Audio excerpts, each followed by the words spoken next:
Welcome back, ladies and gentlemen. This is Joey Bender here from MC Small Talk with assistance from Noah Fisher coming from behind the camera. He's going to help me out. He's a big outdoors guy, and we're with Mr. Hartman, the amazing environmental science teacher. I had him. It was a fun class. So if you're watching this and you haven't taken it yet, make sure you take it. We have a lot on our plate about the outdoors, so let's get started.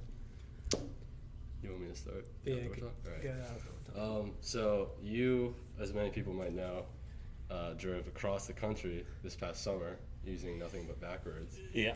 So basically, give me like a rundown. Of Okay. how it went. So my wife and I, that was our fourth trip driving around the country.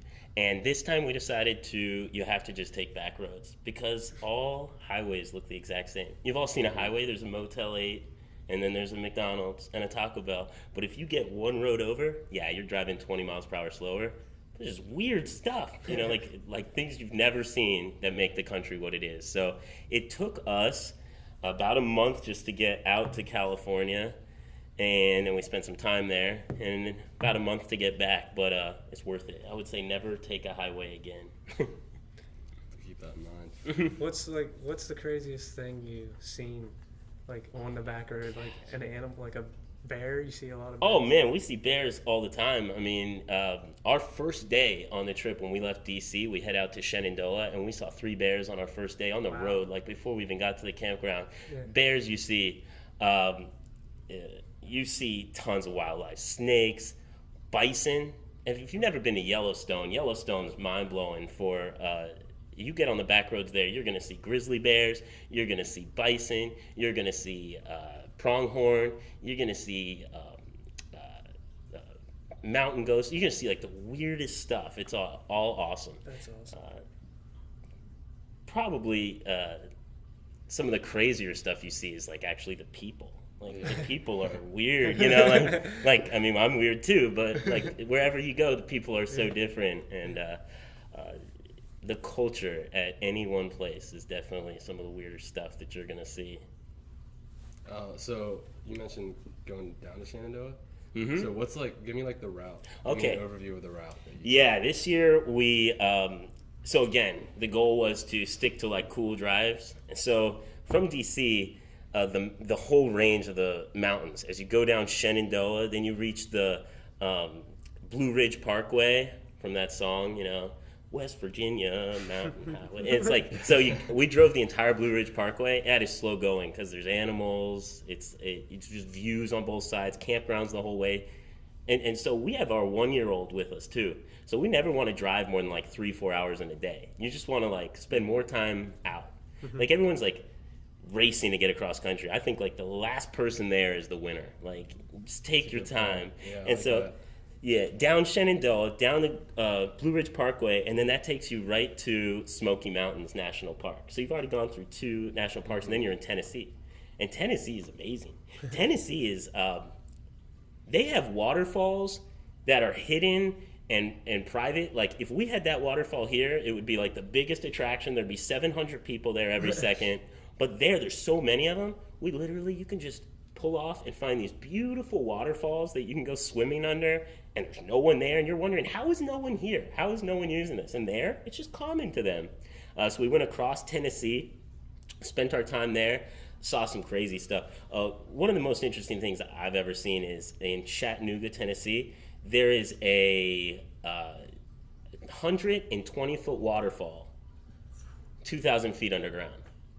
I don't even, it's amazing to think someone found that. So it's like in a cave? Yeah, you have to actually, you take an elevator down only like 100 feet, and then you like walk into the middle of a mountain, and then when you get to the middle, they have to turn on lights because it's pitch black, but you hear the waterfall go, and it's amazing. Yeah, that's cool. Then we kept going. This year was the parts of the country that no one's ever seen. So I've been to all 50 states. It took me a while.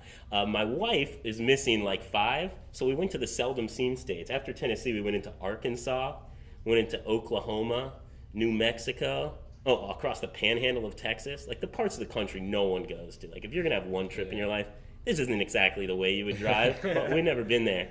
And her family's from Oklahoma, so we tracked down all their old grave sites and stuff. It was amazing. That's awesome. Once we got over to New Mexico, we head north to Colorado, where where a lot of my family lives and where I was born in Colorado. So we stayed in Colorado for a while and kept that going up to Yellowstone, Montana, Wyoming, across into Idaho. And then my wife's whole family and where I grew up in California, my family doesn't live there anymore, but we went over to California like we try to do every year with my 1-year-old so he can see all of his family and stuff. And we spent some time in Fresno, which is right outside of Yosemite. So Yosemite was like our backyards growing up. Once I went to college, it was like my backyard. And so from there, we realized, oh my gosh, we have like 25 days before the school year starts. So we just turned around and we went like kind of right across the center of the country. And we've been back down to Las Vegas, up to Colorado, through Kansas, Iowa, Indiana, Illinois, just like across like that. That's what we did this year. Yeah, that's sweet. You think, like a lot of people probably think, let's drive across the country, let's just go in a straight line out west of Pennsylvania, across the country. But yeah, that's awesome. Absolutely not. So how long did it take you, like the whole thing? 3 months, man. 3 Every months. year, school gets out, the next day I am gone. So literally, did you leave literally the next day? Literally the next day. And we then were gone. How long did you have when you got back? We were back the day before school started. Wow. My son has probably spent as many days sleeping in a tent as he has sleeping in a bed in his life. That's like, awesome. Yeah, that's crazy. And it took a long time. Me and my wife always knew that we loved traveling, and we both wanted to be teachers for many reasons. But one of the nice things about having the teaching job is that you can, if you save your money, you can travel a lot. You have the time. So you just have to, it's what you're going to do with your time. And me and my wife always knew this was like the most important thing to us, just constantly travel. And we just love, we're more comfortable sleeping out of our car in a tent than we would ever be, just at home on the daily. That's very cool. I want to talk a little bit about yourself because you mentioned, so you were born in Colorado. Mm-hmm. I knew that you went to Fresno State, right? Correct. So at what point did you move out to Cali? Yeah, so I've been a few places in between there. I was born in Colorado, and my mom is actually a very brilliant lady in her field. She's a very successful doctor who used to work for the FDA. So we used to actually move for her work. She moved us to D.C. where she worked for the FDA, and we went to North Carolina for like 2 years where I don't think she was too happy, and then she took us to California where we all loved it. California was fun. I lived there for 15 years, so I really consider that I grew up there 15 years before I even went to college, so more years after that. And then after, so I spent time at Fresno State. Fresno State, I was all about having fun in college. I did not do good in high school, grades-wise. I was not like, I've never taken an AP class. I never took an honors class. I figured out how much I enjoy learning in college. Like high school, I got through. I was okay. I enjoyed high school. I loved every part of it. But once I got to college, I really figured out how much I love learning and stuff, and it kind of changed the game for me. And I realized like I can actually do some stuff with my life. But the thing that I got into is I always wanted to work at zoos. Like I always wanted to work at a zoo. Like I didn't want to work with students. I don't even like people that much. I love animals, and so I always knew I was going to work at a zoo, and so I just wrote an application, and I sent it to like 80 different zoos in America. Anything I could find that was hiring. There's like a website, and I just sent it out to everyone. I heard back from one person from a city called Pittsburgh in Pennsylvania. I heard of, but I didn't know much about it. And me and my wife said, well, they offered me an internship at first, which eventually became a job. And I said, well, let's go out there. If we hate it, we'll come back to California. And we loved it, and we loved everything about Pittsburgh. Pittsburgh is where I feel at home at times. Like I love it there. And my wife got into University of Pittsburgh, and our lives changed. We became totally different people there. We really liked it. And I was working at the National Aviary as a bird trainer. So I'd like take an eagle and a falcon and a parrot and a penguin to schools. And I would talk about them and do, like a presentation, like I'm sure you've seen before. And it turned out like I was enjoying working with the students way more than the birds. And so I went back and got my master's degree in education so I could teach. And then I'm hoping you don't ask how I ended up in Mifflin County, because that's kind of an embarrassing story. I'm sure you'll ask it Can now. you not ask it? Yeah. 'Cause No, we you kinda gotta wanted ask to it. ask it. Because I have to. we have it. You have to tell us. I have to tell you now, this is a true story that I have not told any of the teachers or students in this school before. Oh, wow. Really? I told like one You're hearing group it like here. 2 days ago. That's exclusive. I worked in Pittsburgh public schools. There is a school in Pittsburgh public called Mifflin K8. Okay. It was an interesting experience. It was a very different teaching experience than here. But I was working there as a long-term sub for a year for a teacher who unfortunately passed away, and they told me to apply for the job for the next year, and I was really excited about applying to Mifflin K8. This is going. You see where this is going, yeah? So I literally logged on and applied to Mifflin K8, I thought. And I actually applied to Mifflin County High School, and because there was a job opening, the same one, a biology job. So like a few days later, my wife figured out, like, you didn't apply to Mifflin K8. And I got a call from Mr. Crossan asking me to come in for an interview. And we were like, well, let's go interview. Let's see what that area is like, you know? And we just drove out here, and that was the first time I ever seen Mifflin County. And we went to the school, and they interviewed me. And we just were like, where to camp? And we found Poe Patty, Poe Patty. And so we were on our way there, and got a call even on the way there, and they offered me the job. And we were like, look at all the woods around here. This is exactly what we love. And so on the spot, I took it. And then the next year they hired her. But I swear, I thought I was applying to a school in Pittsburgh. That's awesome. That's not embarrassing. That just shows how things work out. Yeah, sometimes it works out for the better, because I've never been happier. But good. that's the truth. So you don't live in Mifflin County, though, right? No, we live up in Port Matilda. Not Oh, okay. for any reason. It's just we found a house out there in the middle of the game lands. Would have found the same house down here. It just I didn't even really. For me, a 45-minute drive is nothing. I actually kind of enjoy it. But once I got the job, everyone's like, "Wow, you live over there?" And I'm like, "Yeah, is that far for here?" Because even in Pittsburgh, I lived like 5 miles from my job, but it still took 45 minutes to get there. My bad. Let's go back to the trip. What was the total mileage? Do you know the exact mileage? Right around 11,800 miles There and this back, summer. right? Yeah, the whole time. It's nothing for a Subaru, right? No, man, I've been a Exactly. Subaru guy for life. I have 2 Subaru Foresters. My current Subaru is a 2017 Subaru. It has 80,000 miles on it. Is that what you? I got took? it last August. So 2 years. That's 80,000 miles. That is That's what I what you took. took, okay. Mm-hmm. I knew you had one before when I was here. I remember you talking about it. I still have that one. That one has like Yeah. 250,000 miles What on year it. is that one? Is that That's a good? 2006. Oh, okay. Mm-hmm. That's what you have, right? Yeah, I have an Outback, 2006.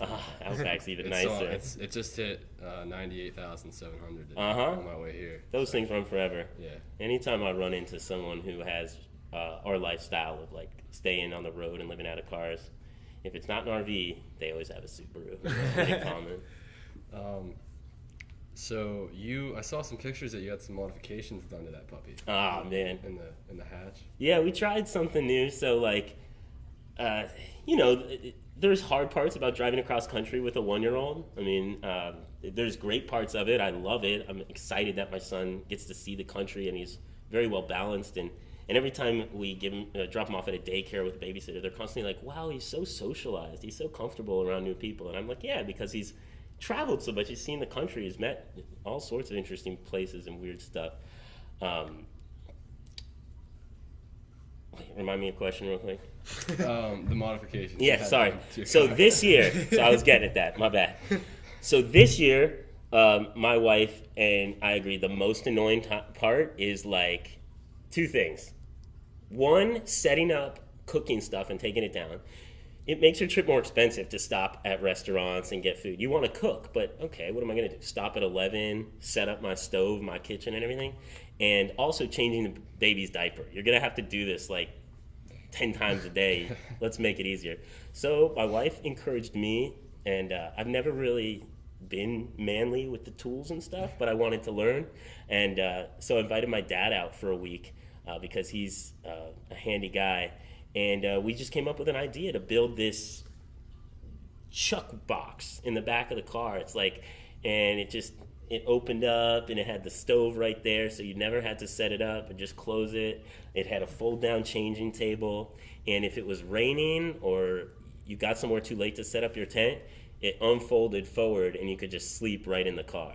And it was like my little passion project of last year, and it turned out awesome. Yeah, it looks really nifty. Yeah, it's Very cool. interesting. And it was like really fun to spend that time with my dad. You got Like, I patent learned that. a lot from it. Yeah, right? I know. Yeah, I almost want to even like make a whole new one for next year. Like, I found all these greater ideas, but that's going to take forever. So I want to know like the inspiration for your trip, but it kind of seems like you don't really have like a specific. There wasn't like a single thing that made you want to do it. It's just like who you are as a person. Yeah, man. I have had severe ADD my whole life, and you don't feel it when you're out on the trail. Like, I've talked to other people like that. It's almost like self-medication. Like when I'm out hiking, which we do a lot. Like when we're going across country, a lot of it is hiking, camping. Mm-hmm. When I'm outside in a tent, hiking next to a lake, I'm hearing stuff, seeing stuff, smelling stuff. My mind is constantly active. Like, you don't have time to get lost in your ADD thoughts. You're like, you're there and you're experiencing it. And so I've always felt like being outside is kind of like almost like a medication for me. And now we're starting to see research out of Japan where they're literally prescribing to people, people coming in sick or coming into work with anxiety or depression. They're writing in prescriptions, spend a half hour outside each day, and they're finding like this is helping lots of people. So I think I'm just not that I've ever had any problems like that, but I'm really happy outside. So I didn't care where we went. Every single day we were like, where do you want to go? Well, let's go west to Shenandoah. Well, let's stay on this road for a while.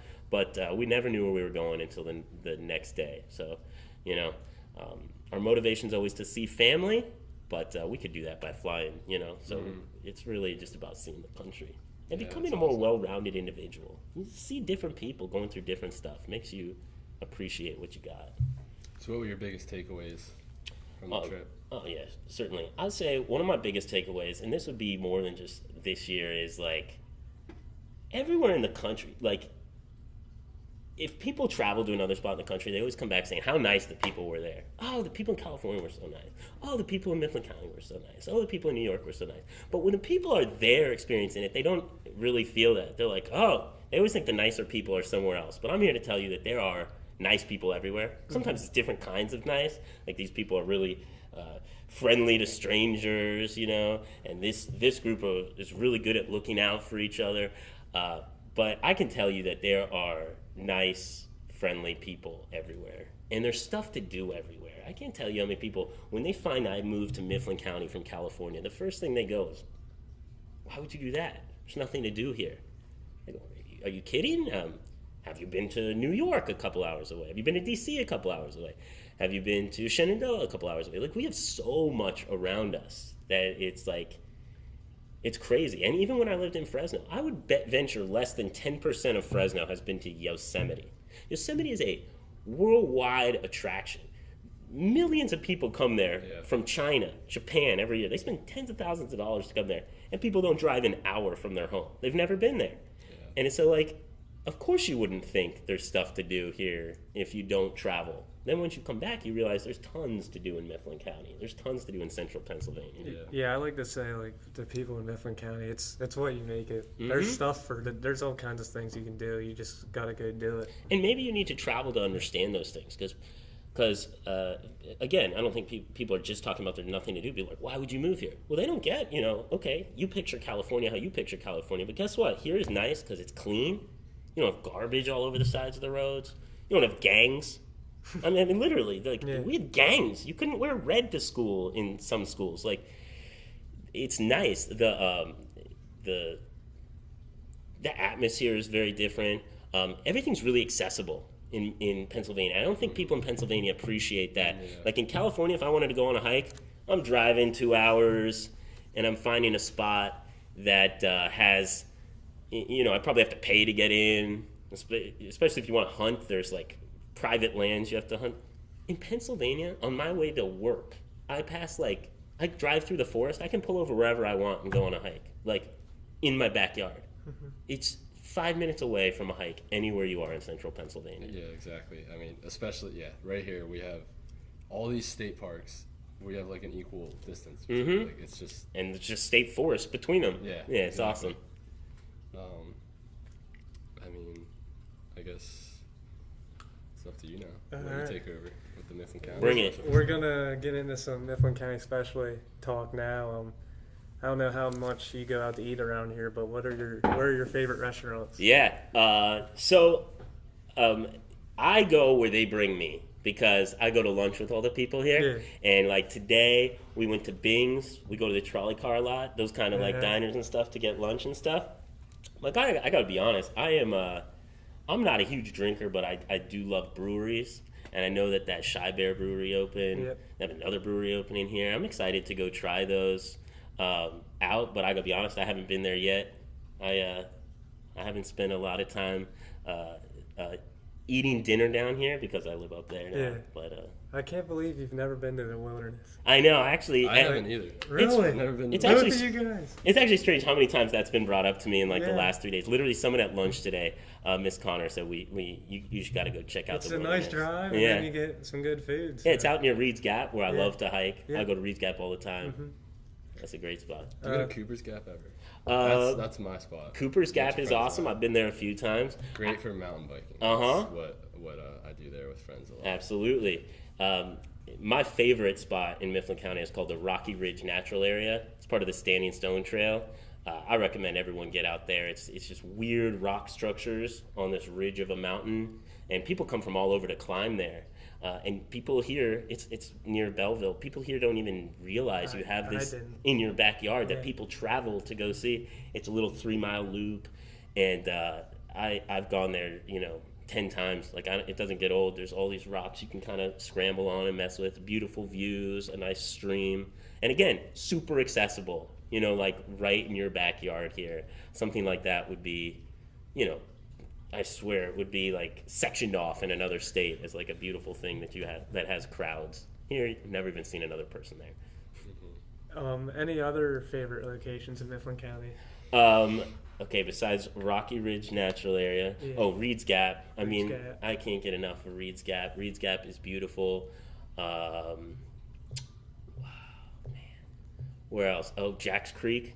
I fished Jack's You Creek. fish Jack's Creek. I love that place. Yeah, yeah. I love just pulling off like back Maitland Road and just walking back. Finding Exactly. A hole. So that's one of the things. Like, I sometimes don't know these areas around here. Yeah. I get in my car and I look at my phone. I'm like, it's green over here. Here's a road out there.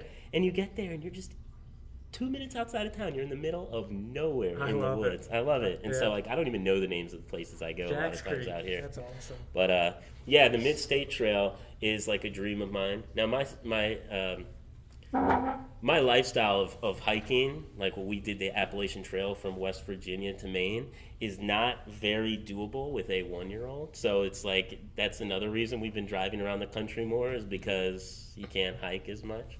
But there is a Mid-State Trail which goes right through the center of Pennsylvania. It actually follows like 322 for a while, and you would walk from border to border of Pennsylvania, from Maryland to New York, just along the border, and it actually goes right up through Mifflin County on the Standing Stone Trail. I'm not sure if it takes the 1,000 steps, but 1,000 steps is another cool hike. 1,000 steps, again, if you are from here, you think of 1,000 steps, that's the hike.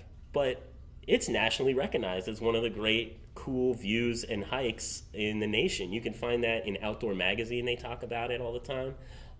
And again, people, you might take that for granted if you didn't realize like how cool of a trail that is. Have you ever heard of Heiner State Park? Oh yeah, absolutely. Up by Ocelot. The challenge. Have you been there? I've never been to Heiner, but I know it's Mr. a pretty good view. Most people just drive up to it, but yeah, there's the challenge, and then I think there is a way you can hike up the mountain like to the view, without like doing the challenge. But Yeah.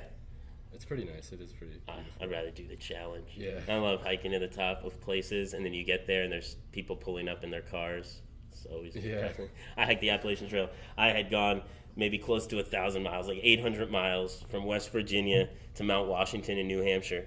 And you get to the top of Mount Washington, you've walked there, for weeks and weeks and weeks and weeks and weeks, and you get to the top, and there is a line 200 people long waiting to take a picture at the sign. And you walk there, and you're like, they just all drove their car, and you're like, "Kid, you don't even get that picture because you just walk there, and while they're taking a picture, you're like, sorry everyone, I have to like walk right through here." And all of them just drove up there, and they sell a bumper sticker that says, "My car made it to the top of Mount Washington," and they physically would not allow us hikers to buy that. Like, I don't know why. I was like, They should have one for hikers. like that is My the feet struggle. made it to the top of Washington. Doesn't make any sense. Do you have any other like teachers you explore with? Oh yeah, Miss Connor is a fascinating hiker. She has dreams and aspirations like me to hike the Appalachian Trail, but she does it in Sunday doses. Every Sunday, she actually formed a hiking group in central Pennsylvania, and every Sunday they take a section of the Appalachian Trail, and they're like trying to complete the entire Pennsylvania part, Oh, that's cool. like a day at a time. But me and Miss Connor, we go hiking up Black Moshannon a lot. We kayaking and floating down the Juniata here, which is a lot of fun. I forgot to mention that is my favorite thing to do in Mifflin County. That's my favorite thing to do in Mifflin County. The Juniata, you guys have that right there. The next time someone tells me there's nothing to do in Mifflin County, I'm going to shake them. You get to float down one of the coolest rivers in the country and one of the best fishing rivers in the I love country. fishing in Juniata River. Yeah, if you're not taking advantage of the Juniata River, that's sad. How about Mr. Fox? Oh yeah, Mr. Fox. We don't actually get out together as much, but we constantly are helping each other plan our trips. Like Fox, Dolly Sods in West Virginia. It's my favorite spot on the East Coast. If you've never been to Dolly Sods, it's a wilderness area out there. It's just spectacular. And a couple of the science teachers went out there last year. I couldn't go that day because I was already busy. Yeah. But Mr. Fox does some of the most fascinating traveling in the world. He gets out there to like the Wind River Range in Wyoming. He's done backpacking all over the country. He's a fascinating guy. Yeah, I wanna ride bike with him. I ride with his son Will. I got to ride with Torquato once. Uh-huh. He's a monster. On Oh yeah, King is. I know he's pretty good. I've never seen him or been with him, but they all get they're together. beasts. Mm-hmm. They know what they're doing. Mm-hmm. Do you run any like clubs here at the school? Or anything? Well, traditionally I've been in charge of the Envirothon club for like the past 5 years. Yeah, and the Envirothon club's cool, but with my son now, that I had a son a year ago, I have to pick him up at daycare right after school. Like, luckily my wife went to do it today so that I could be here with Shout you out guys. her. Yeah, Alex, thanks. is that her name? Amy. Yeah. Amy, not bad. It's all good. Yeah, Amy, thank you, baby. She's taking care of the son today so I could be here with you guys. But it's just too much to stay after school that much. But Envirothon is awesome. Yeah. I do plan maybe like next year or the year after. Actually, just in case, my wife is pregnant again. Congrats. That's another breaking news here. But I think after that kid's like 2 years old, I really want to get the Envirothon club started here. There's so many students who come up to me and they're like, I want to do it. And it's literally like, like mathletes for the environment. Like we learn bird calls and animal tracks and trees and then you're just a competition, and there's no stakes. It's just for fun. And then you can go to the state competition. There's actually a national competition. And it gets kind of crazy after that. But unfortunately, I do not have that club anymore. But Miss Connor and I have a goal this year of writing and getting it published, a book about hiking trails in Mifflin County, like right around here, maybe with the outskirts too. Get that. Yeah. And so we're actually going to start, it's not really a club, but we're just going to start announcing to all the students here if they want to go on hikes with us. We're going to organize hikes. Like our first one will be that Rocky Ridge National area, and we'll take pictures and use that kind of to start our thing. So it's not exactly a club, but this year, remember anyone out there, we're going to start taking students on big hikes because we've been asked about that a lot. Is that going to be on weekends? Yep. Can I get on it like an email list? Absolutely. I will make sure that you find out about it. I want involved. Yeah, and we last year, me and Miss Langs ended up taking a bunch of students on one hike, or 2 years ago now, and I never heard the end of it. They loved it. They just wanted to keep going back to that spot, and they all took their friends there. And I was like, guys, you realize there's spots like this all around you, and that's what kind of drove me and Miss Connor. There's no like great guidebook just for this area. There are some good central Pennsylvania ones, but not the perfect one. That's what we're gonna make. As we went on through the podcast, I had a couple of questions that came to my head. First, Hit me. do you catch any heat being a Denver Broncos fan? Oh man. This is Steelers Nation here, or Eagles. This is Steelers Nation, and I've been to some serious Denver Broncos Steeler rivalry games in Pittsburgh.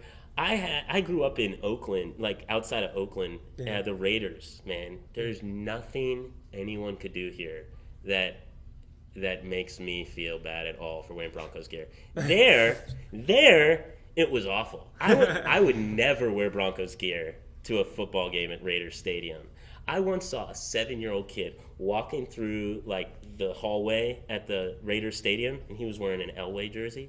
Out of nowhere, another 7-year-old kid wearing a Raiders jersey runs up out of nowhere, jump kicks him like, yeah. What would you expect parents should do in that situation? I don't even know. Like, oh my gosh, guys, no, you shouldn't be fighting.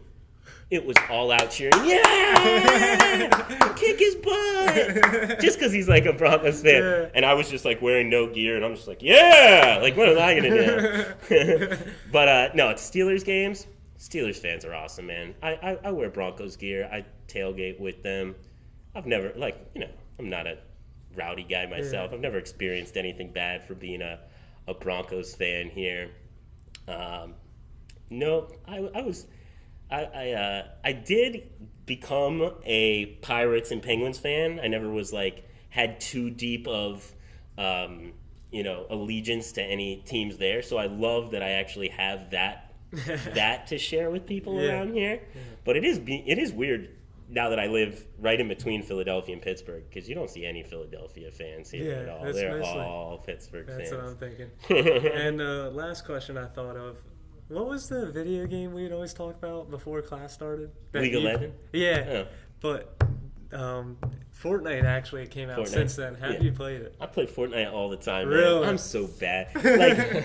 I'm so bad at first-person shooters, but I'll tell you right now, I don't think people think of their teachers like this, but when I get home today, I will relax for 10 minutes. I'll put on Ninja or Myth, and I'll watch them play some Fortnite. That's awesome. We'll have to play. Yeah, no, absolutely. We'll link up. I would love to play with you guys. He's crazy good. Oh, okay, so I like the build. You're gonna be. I don't play much, but I like the build. We'll get a win. The building makes it hard for me. Today, I downloaded last night the new Call of Duty, so I'm gonna go home and try that. I've just been watching, Dr. Disrespect and stuff play that, but that game looks sweet. That game looks right up my alley. It does look pretty good. But I'd like it. Video games is a social thing to me. Since I moved here, my best friends live around the world. I have best friends in Sweden and in DC and in California and Washington. And what I like to do is on Friday nights, it's like we're all hanging out. We just get on there and we play some Fortnite, we play some League of Legends or Destiny or whatever game we're into. I don't even care what it is as long as my friends have it.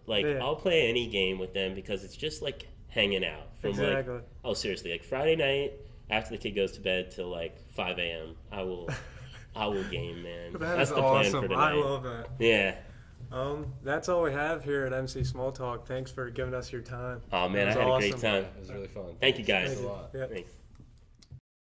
This has been a Happy Rod production. For me?